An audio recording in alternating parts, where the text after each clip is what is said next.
Nimbus News। सर्व विद्या की राजधानी कहे जाने वाले काशी हिंदू विश्वविद्यालय बीएचयू में छात्र जब जापान की रीकू तकनीक से मूर्ति बनाने का हुनर सीखेंगे तो 2 दशक बाद विश्वविद्यालय में इसकी शुरुआत हुई है, जिसके तहत विशेष क्लास के जरिए स्टूडेंट को इसका हुनर सिखाया जा रहा है। विश्वविद्यालय के फाइन आर्ट्स डिपार्टमेंट में 2 दशक बाद फिर से जापान के राकू तकनीक का इस्तेमाल कर 54 लोगों की टीम ने कई बर्तन और मूर्तियों को तैयार किया है।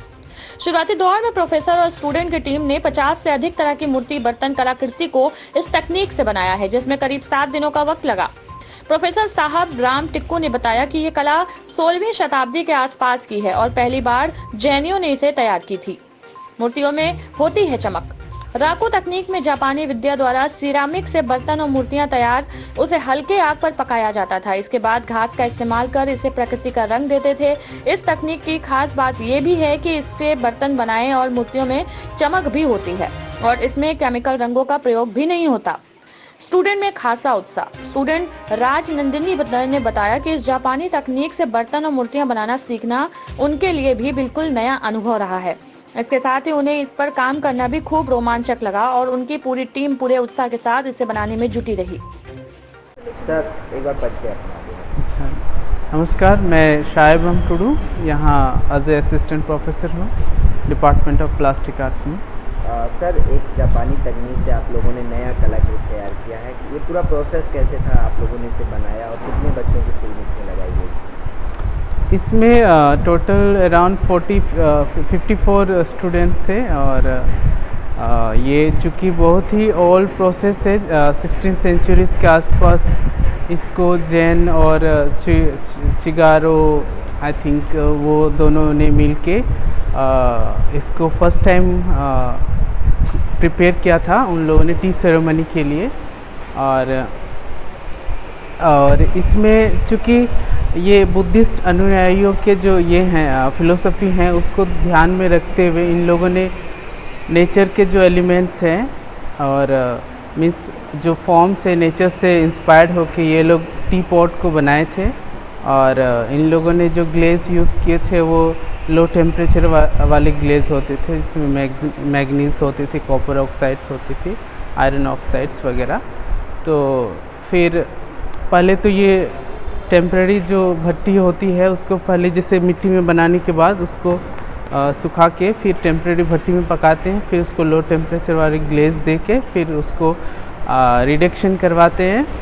रिडक्शन के लिए हम लोग नेचुरल जो पत्तियां होती है, भूसी होती है या फिर मील के जो लकड़ी के जो डस्ट हैं वो सब होती हैं और कभी कभी पेपर्स मैक्सिमम हम लोगों ने उसमें एक्सपेरिमेंट में डाला और इसके बाद हमने ऑक्सीडेशन के लिए फिर पानी में डाला। तो इस तरह से जो रिज़ल्ट आप देख रहे हैं यहाँ ये उसी का नतीजा है। तो इस तरह से आपने कलाकृतियाँ तैयार की हैं, कौन कौन सी चीज़ें?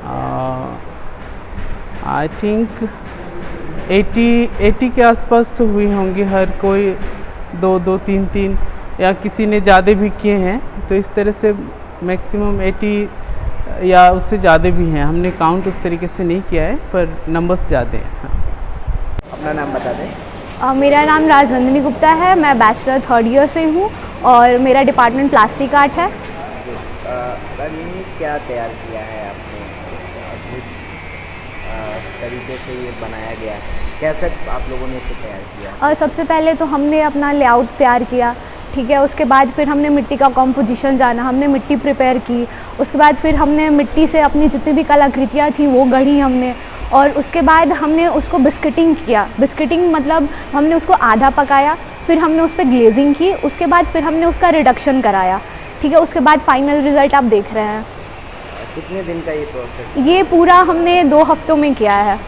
अगर बात करें बनारस में तो क्या पहली बार आप लोग ऐसा यहाँ पे? हाँ, बनारस में हमने पहले बार ये एक्सपीरियंस किया है, राकू पहले बार हुआ है और हमारे डिपार्टमेंट में 20 साल पहले ये हुआ था और 20 साल के बाद अभी हो रहा है, तो फिर हम लोग ने इसको एक्सपीरियंस किया है। अगर बात करें तो ये जो कला आप लोगों ने की है ये अधिकतर कहाँ पाई जाती है? ये ज़्यादातर जापानीज़ टेक्निक है, तो ज़्यादातर जापानीज़ में ही पाया जाता है जापान में। कितने लोगों की टीम थी जो इसे पूरा तैयार की है? 50। वाराणसी से राम सुंदर मिश्रा की report, nimbus news live view. Nimbus News।